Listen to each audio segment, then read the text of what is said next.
Hi everyone, welcome to ELI, the place where you get your daily dose of inspiration for entrepreneurship.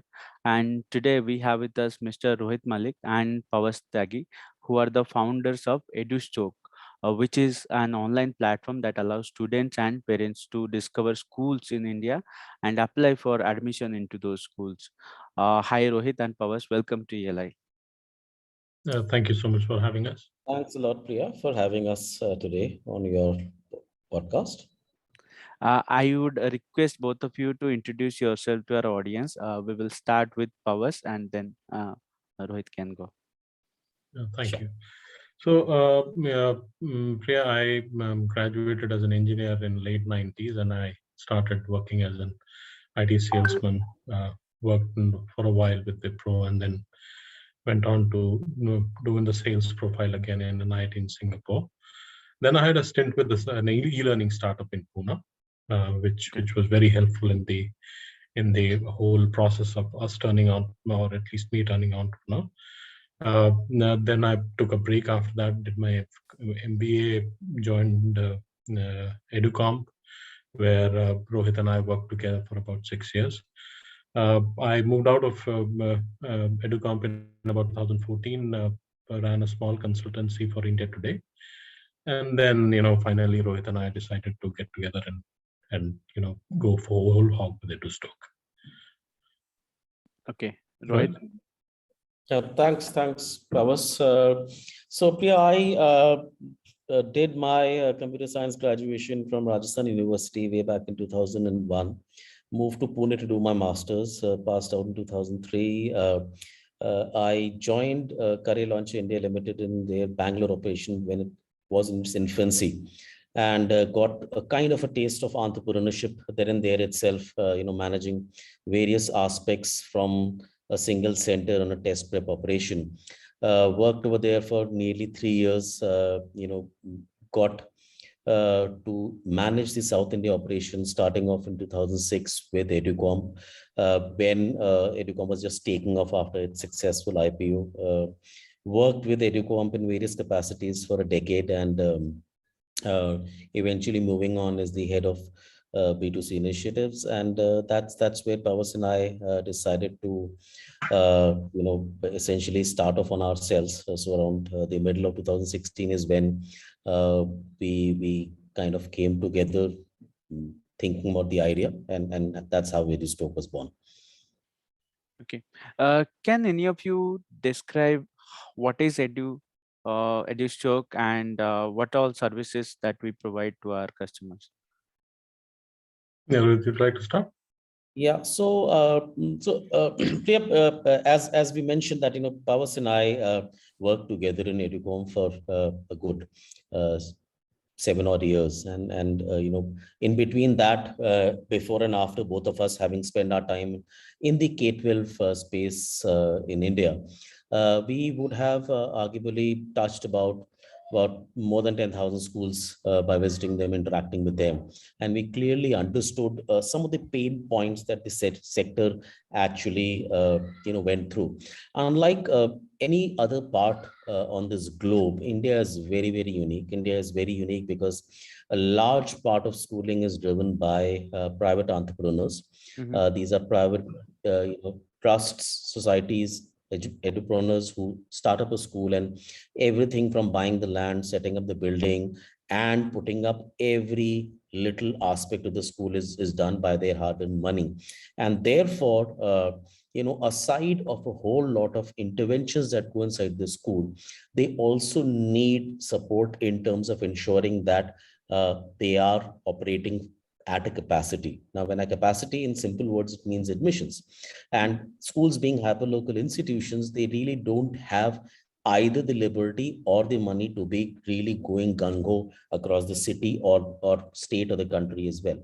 That is where we first started to essentially solve the entire problem of discovery of schools. So the time when we started off, India did not have any credible digital platform, a digital space which could help parents find a school. We're just talking Mm-hmm. about finding a school, not even talking about eventually taking admission. And that was the first thing that we did with the initial 5,500 schools across 4 cities in India, Mm. that we put across the most legible, up-to-date, verified information about these schools, which could help parents first and foremost discover.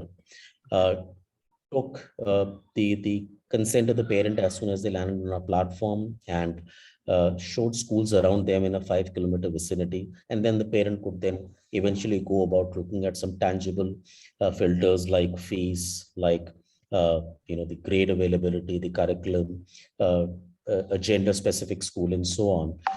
Eventually, that was the building block that we started off, helping parents find the school, and in turn helping schools get discovered without having to spend a single dime.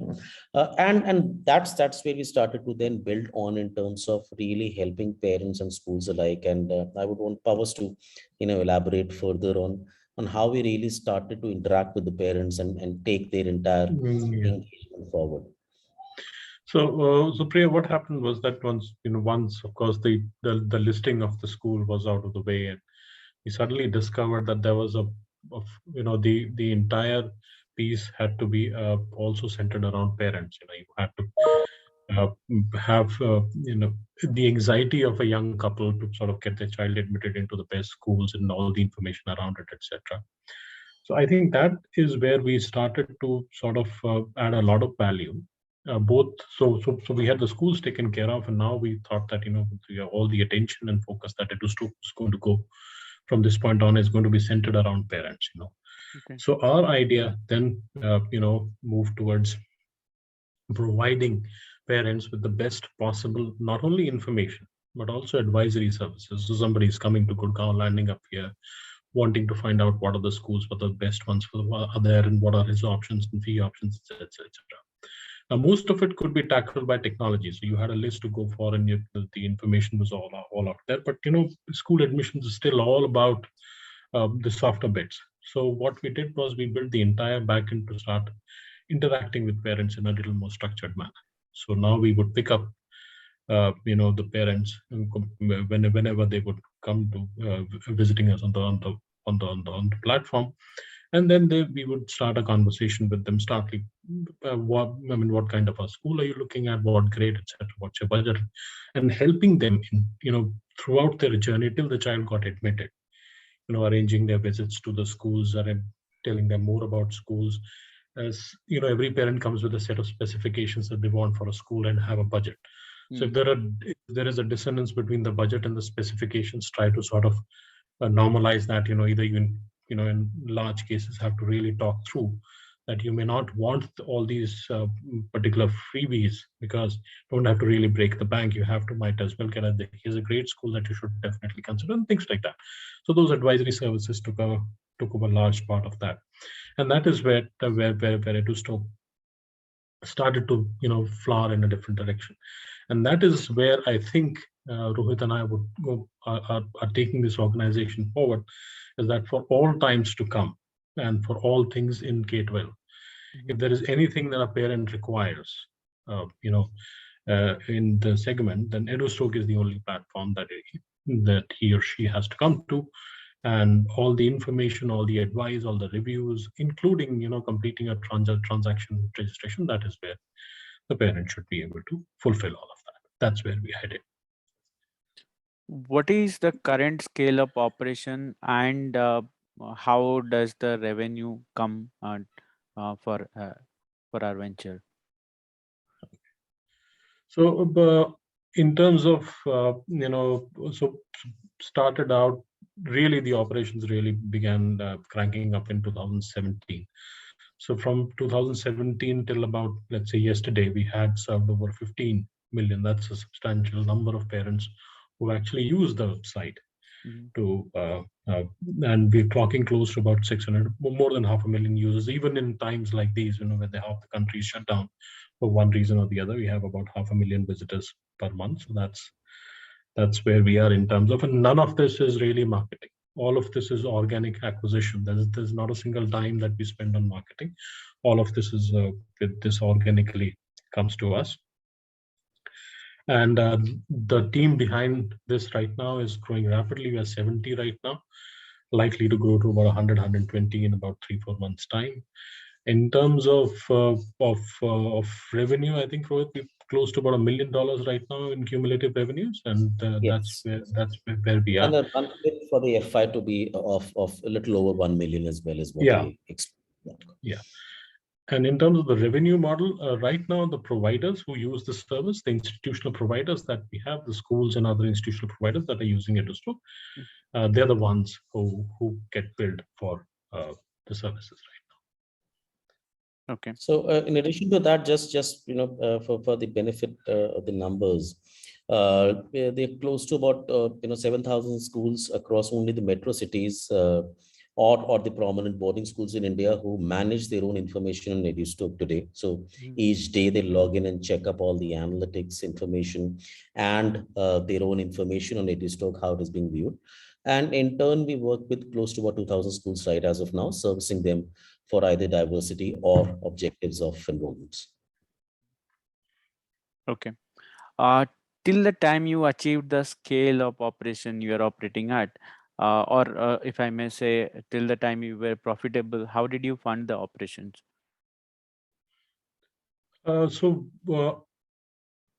Well, again, we've found some seed funding, and in fact, very recently.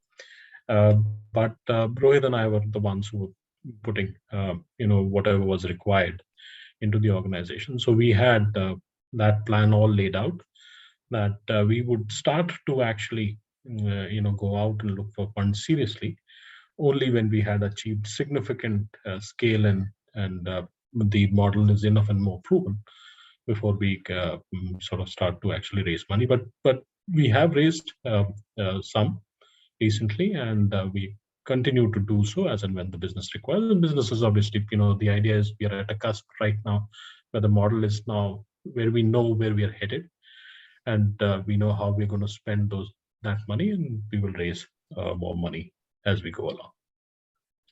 Okay. Rohit, you want to add something? I Sorry. think, Priya, our road to revenue wasn't a longish one. We essentially opened up the platform in the third quarter of 2017, and by the fourth quarter of 2017, we had a set of paid pilots happening. By 2018, we were generating revenues by servicing schools and parents alike.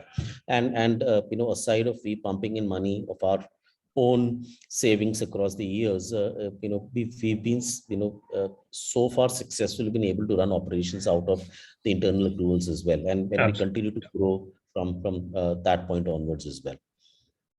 Okay. Now that you have achieved such a scale, what is the vision forward for the venture? Yeah, so I touched on it briefly. I think the vision that Edustoke has right now, right, for as we go on to the next quarters, months, and years, is that we want to be the one place where all parents looking for anything under the K-12 that they need, they can come down to Edustoke and get their fulfillment done from here. So take it to the next level. So why we chose admissions and why we chose schools was something that was also strategic in most respect. Not only did we know about the sector as well, and that was a natural choice for me and Rohit, but it was also something that a parent would definitely go for. I mean, education, for example, had to get your child admitted into a school. Every parent would use that service, one way or the other. It was also the first serious decision that a parent would take about child's education was to which school should my child go to. So starting out from that, we've more or less now clear as to where that business is headed and the learnings that it has given us now. And from this point on, we would like to expand to all the other facets of K-12 education that and after school activities that are there. Pandemic has been a bit of a sort of a dampener on such activities, but things like summer camps, things like after school activities and tuitions and things like test prep, etc. All these activities are on the cards, and we're going gung ho on each one of these activities. Some of these initiatives will get rolled out within the year itself. Most of them have been piloted. Most of them, we know what kind of a response and what kind of system requirements are required. So that is where we are, Rohit. I think so. Priya. Typically, once a child is born, the learning starts off immediately. The parents intervene at that particular point of time. Hmm. But from a structured learning perspective, it's usually 18 months when the child needs to be given intervention from external aspects. What Hmm. is usually called as daycare in the erstwhile years, it used to be called as a creche, but it is called as a daycare, a far more structured early learning approach to a child's learning education. And then up until the age of 18 years when the child eventually passes out of the school. Now, Edustoke would have various services and interventions, academic, uh, extracurricular, co-curricular, hobbies, interests, sports. All of these interventions to help the parent pick up and transact on the platform, and also to democratize the entire space for budding entrepreneurs, teachers, and service providers to utilize our platform in order to reach out with their services and talent to the respective parents alike as well. So it works both way. It's the ecosystem that we're creating. As Pawas mentioned, we attack schools and missions first because that's the most serious decision for a parent, and often enough that's usually taken once or twice during the K-12 life of the child. The most time that a child spends is in a school, not even in a college, not even, a lot of times not even in an organization as well. Hmm. And therefore that decision matters a lot. And on the other end as well, that as I mentioned at the start of this conversation, that uh, schools are private in nature in India. That's where most parents send their kids to, and admissions, fees through admissions, the only revenue that they get in order to be running that school. So that matters to these schools also a lot. That's precisely where we started off. But you shall, in the course of over the next 18 to 24 months, see Edustoke spanning across the entire spectrum of K-12, servicing parents, entrepreneurs, institutions, and schools alike. We currently are in 15 cities, so you would also see us scaling up to 45 cities, and also initiate our operations in the Middle East, where there is a sizable English-speaking population for school searches and beyond as well. What are the different challenges that you have faced along the way while building and growing this venture? Quite a few. Yeah, I think yeah, there were quite a few actually. So one of course is that like any entrepreneur, the first thing that you uh, get you have to really get used to is that this is not a I mean the whole plan is not a very structured one to begin with. So you have to get used to with the all the uncertainties that happen. I think that is the first one that comes to mind. Both Rohit and I had spent a considerable amount of time in corporate, and when in the at least the last decade or so, we were at positions that we were already taking fairly significant decisions, and the repercussions of those decisions at an organizational level were aware of us. So it wasn't really about taking those big decisions and all of that. Though that was something that we were already doing. It was just that now you had to put the entire thing uh, together right from scratch. There were just two or three or four people to begin with, and the whole visioning had to be done a little more thoroughly.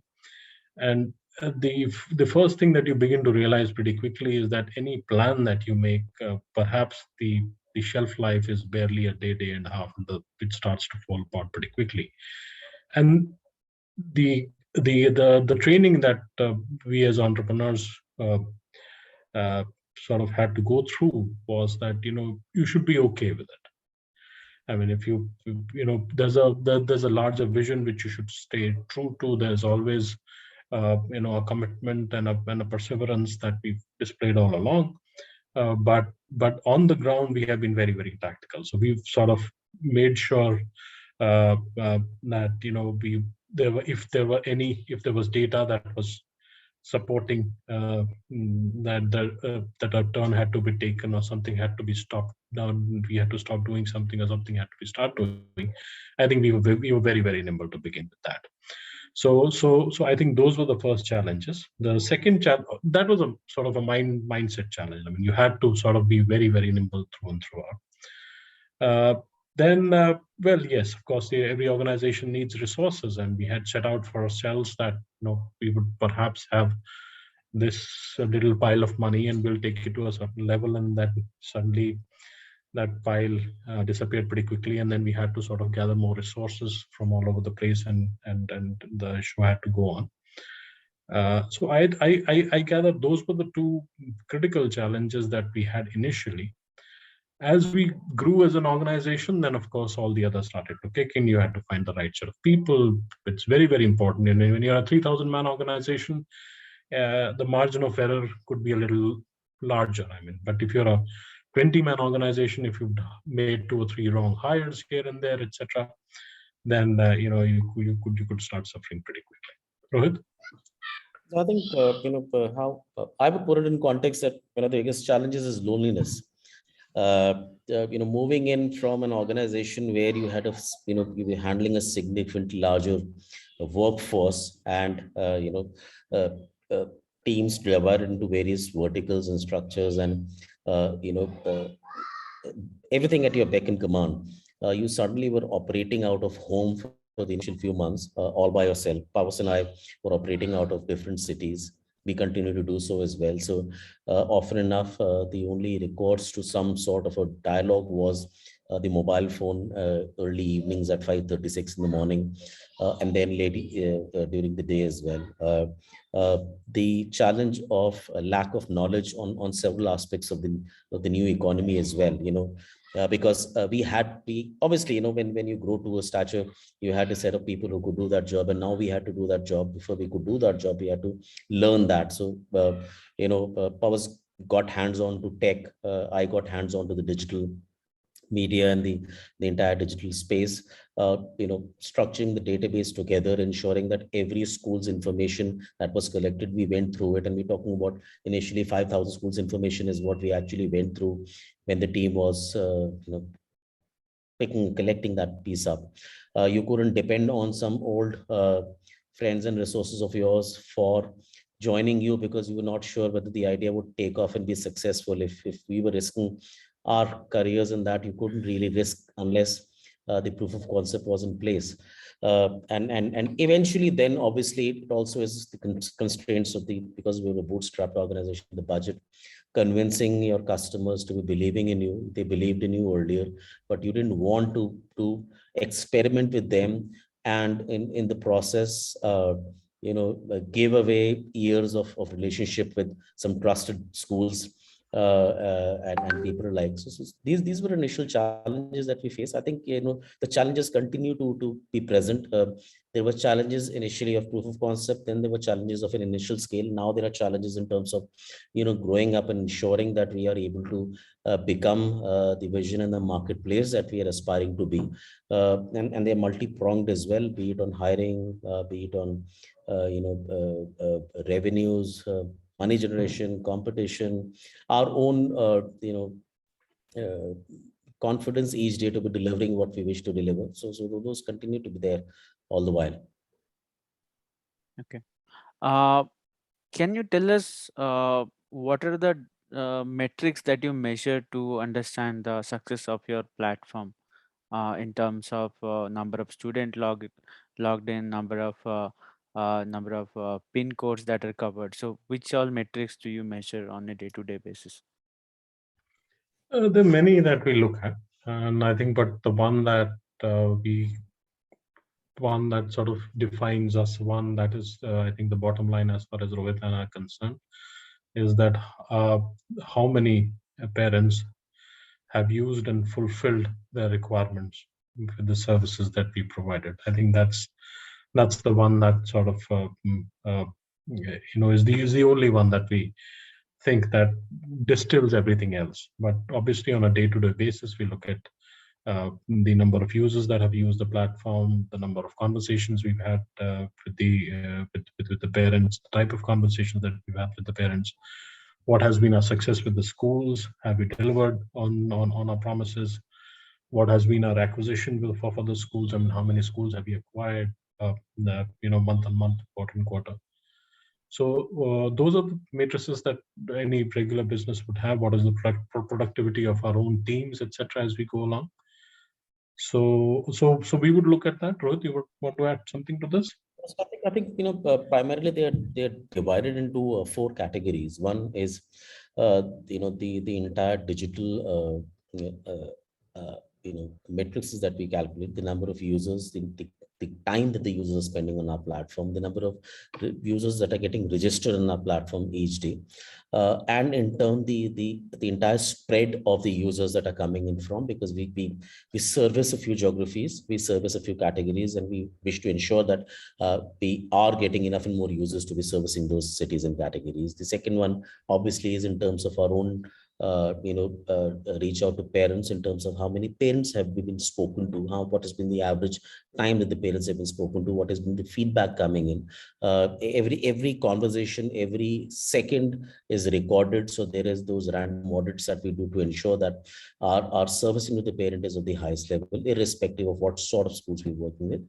The third obviously is the revenue matrices that we check and calculate, and those are further divided across into the acquisition numbers that we really cater to. The fourth matrix really depends upon our strength on the organic digital world. As Pawas had mentioned a little while back, that the entire traffic on Edustoke is an intent-based traffic. We don't spend even a single penny on advertisement, and therefore it matters to us a lot if we have the highest intent traffic coming to us. For some of the categories, out of every 10 users, 7 to 7.2 land up on Edustoke, and that is where we continue to believe that every intent parent on the admission should be landing up on Edustoke, and similarly on some of the other categories that we talked about as well. Okay. As entrepreneurs, how do you manage your time? Can you tell us how does your calendars look like in a typical day?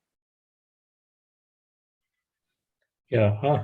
Well, it really, I don't know if anything has changed as far as I'm concerned.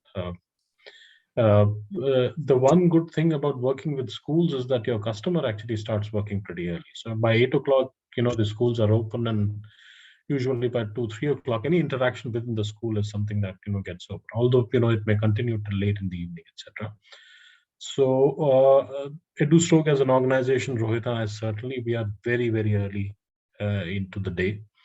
I think by 8:30 we are actually hitting the ground. The things have already started moving. I would divide my time into let's say various other things during the day. Typically I look at tech for a while. I look at resources, the incoming and outgoing, where are we on a day-to-day basis. I think that's a big thing for us. For both of us, recruitment continues to be eating up a certain part of the day, and then the regular operational transactions that happen. But we make sure we start early, and we also sort of make sure that by 6, 7 o'clock the desks are clear, and then Rohit and I would turn back and have a debrief at the end of the day. That is how we typically do it.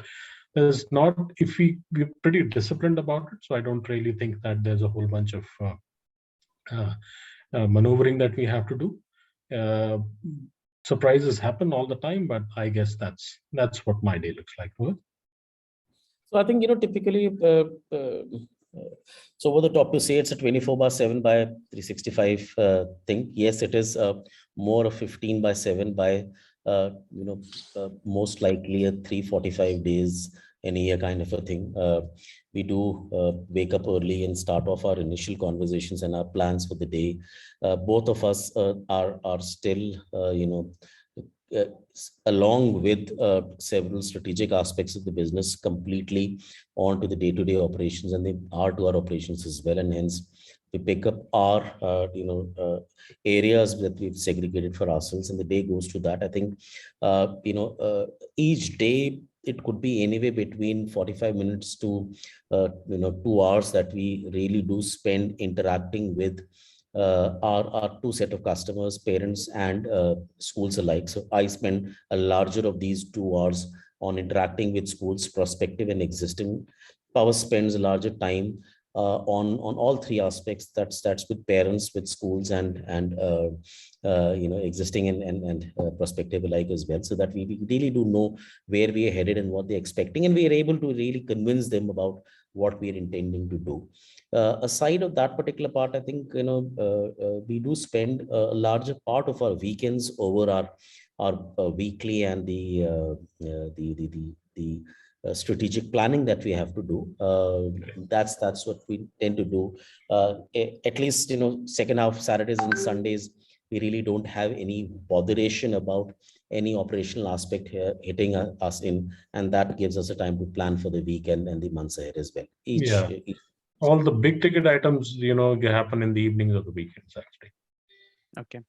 My final question to both of you, and due to constraint of time, I would request both of you to summarize it in one or two sentences. What are the biggest lessons that you have learned as an entrepreneur? Well, we should have done it earlier. Right? Yeah, I think that's absolutely the first statement, that we live and breathe each day, each week, each year. That no, we should have started earlier. And I think while it is an oft repeated cliche adjectives of patience and perseverance, those are two aspects that we continue to believe that if we could be zen like each passing day, that would help our cause a lot. It's very difficult to hire people. It's even difficult to retain them as well. It's very difficult to acquire customers. It's even more difficult to retain them. And we hate to lose any of these categories each day. Okay.